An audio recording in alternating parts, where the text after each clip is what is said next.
Hi friends, எல்லாருக்கும் வணக்கம். எல்லோரும் எப்படி இருக்கீங்க? நல்லா இருக்கீங்களா? Welcome to Sakthi Saravana YouTube channel. இன்றைக்கி வீடியோவில் ஆன்மீக தகவலில் சித்திரை மாதம் 2024 அமாவாசை எப்போது, இந்த நாளில் எப்படி வழிபட்டால் என்ன பலன் கிடைக்கும் அப்படின்றத பற்றி தான் வீடியோவில் தெளிவாக தெரிஞ்சுக்க போகிறோம்.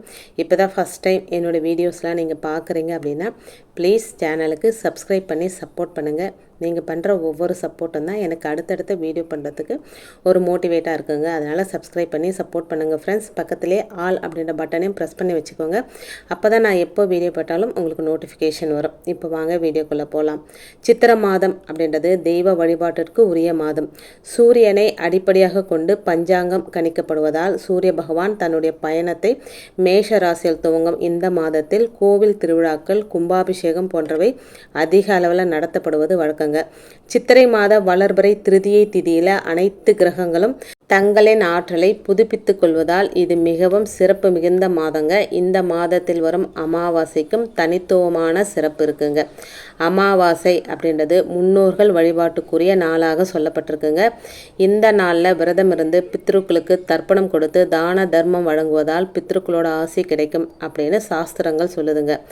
மாதந்தோறும் வரும் அமாவாசையில் விரதம் இருந்து பித்ரு தர்ப்பணம் கொடுக்க முடியாதவர்கள் வருஷத்தில் வரும் 3 அமாவாசைகளை தவறவிடக்கூடாது அப்படின்னு சொல்லுவாங்க. தை அமாவாசை, ஆடி அமாவாசை மற்றும் ஐப்பசி மாதத்தில் வரும் மகாலய அமாவாசை ரொம்ப முக்கியமானது அப்படின்னு சொல்லுவாங்க. அதே போல தாங்க தமிழ் மாதங்களில் முதல் மாதமான சித்திரை மாதத்தில் வரும் அமாவாசையும் மிகவும் சக்தி வாய்ந்ததாக சொல்லப்படுதுங்க. இந்த வருஷம் சித்திரை அமாவாசை மே 7ஆம் தேதி செவ்வாய்க்கிழமை வருதுங்க. அன்றைய தினம் காலை 11:18 மணி தொடங்கி மே 8ஆம் தேதி புதன்கிழமை காலை 9:19 வரைக்கும் அமாவாசை திதி இருக்குங்க. மே 8ஆம் தேதி காலை சூரிய உதய நேரத்தின் போது அமாவாசை திதி இருந்தாலும் காலை 9:19 மணியோட அமாவாசை நிறைவடைந்து விடுதுங்க.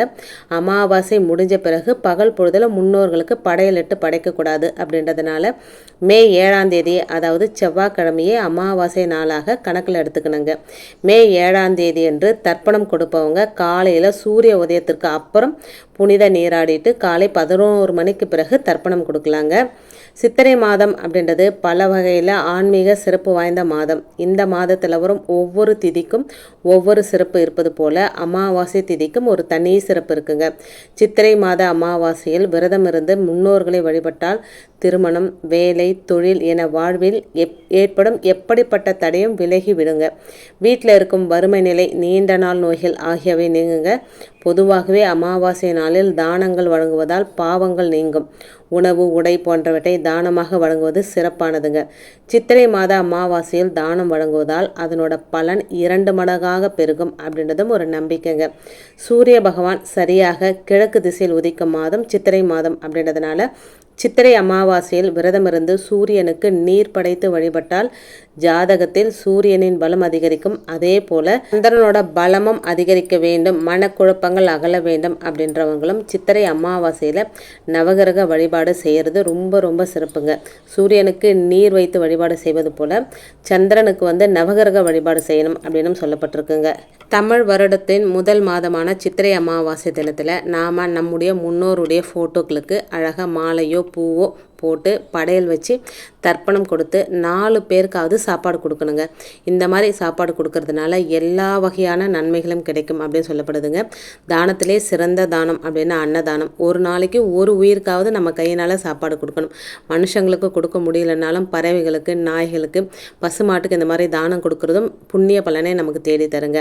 இதனால் உங்கள் பரம்பரைக்கே மதிப்பும் மரியாதையும் கிடைக்குங்க. அதோட வீட்டில் இருக்கிற துஷ்ட சக்திகள், அதிர்ஷ்டங்கள் நீங்கி நன்மையும் சந்தோஷமும் பெற முடியுங்க. முன்னோர்களுக்கு படையல் போடும்போது ராகு காலம், யமகண்டத்தை தவிர்த்துட்டு குளிகை நேரத்தையும் நீங்கள் தவிர்க்கிறது ரொம்ப நல்லதுங்க.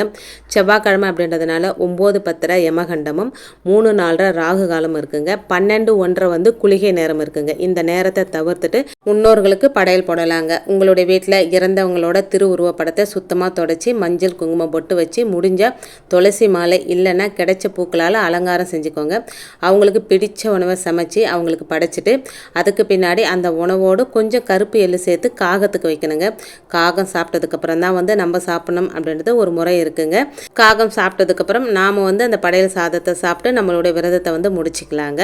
அதோட அமாவாசை தினம் செவ்வாய்க்கிழமையோடு வந்திருக்கிறதுனால முருகப்பெருமானுக்கு உரிய நாள். முருகப்பெருமானோட அருளும் நம்முடைய முன்னோர்கள் அருளும் நமக்கு சேர்ந்தே கிடைக்குங்க.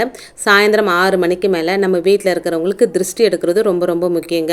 முருகப்பெருமான் வழிபாடு எப்படி செய்வீங்களோ நீங்கள் வந்து மதியம் வந்து படையலெல்லாம் போட்டுட்டு சாயந்தரம் முருகப்பெருமான் வழிபாடு செஞ்சுக்கலாங்க. இந்த வழிபாடெல்லாம் செஞ்சு முடிச்சுட்டு 6 மணிக்கு மேலே 10 மணிக்குள்ளே வீட்டில் இருக்கிறவங்க எல்லாருக்குமே வந்து திருஷ்டி எடுத்துருங்க. பொதுவாக நம்முடைய முன்னோர்கள் அமாவாசை தினத்தில் திருஷ்டி எடுக்கிறது வந்து வழக்கமாக வச்சுட்டு இருப்பாங்க. உங்கள் வீட்டு வழக்கம் எப்படியோ கல்லுப்பு வச்சு எடுத்தாலும் சரி, எலுமிச்சம்பழத்தை வச்சு எடுத்தாலும் சரி, கற்பூரமோ இல்லை பூசணிக்காய் வச்சு எடுக்கிறது இருந்தாலும் சரி, உங்கள் விருப்பம் தாங்க. திருஷ்டி எடுக்கும்போது அதுவும் செவ்வாய்க்கிழமையோடு வந்திருக்கிற அந்த அமாவாசையில் திருஷ்டி எடுக்கும்போது நம்ம வீட்டில் இருக்கிற எல்லா திருஷ்டியும் நீங்கிடும் அப்படின்னு சொல்லப்படுதுங்க. சித்திரை அமாவாசை செவ்வாய்க்கிழமையோடு வரதுனால முருகப்பெருமானோட அருளும் பித்ருக்களோட அருளும் அதோடு சேர்த்து குலதெய்வத்தோட அருளும் நமக்கு சேர்த்து கிடைக்குங்க. இந்த நாளை மிஸ் பண்ணாமல் எளிமையான முறையில் வழிபாடு செய்து எல்லா பலனையும் அடையலாங்க. இன்னைக்கு வீடியோவில் நான் சொன்ன விஷயங்கள் உங்களுக்கு பிடிச்சிருந்தது அப்படின்னா ப்ளீஸ் சேனலுக்கு சப்ஸ்கிரைப் பண்ணி சப்போர்ட் பண்ணுங்கள். இந்த வீடியோ உங்கள் ஃப்ரெண்ட்ஸ் அண்ட் ஃபேமிலிக்கும் ஷேர் பண்ணிவிடுங்க. அவங்களும் பலன் அடையட்டும். இன்னொரு எளிமையான ஆன்மீக தகவலோடு உங்களை சந்திக்கிறேன். அது வரைக்கும் நன்றி, வணக்கமும். Take care and bye friends.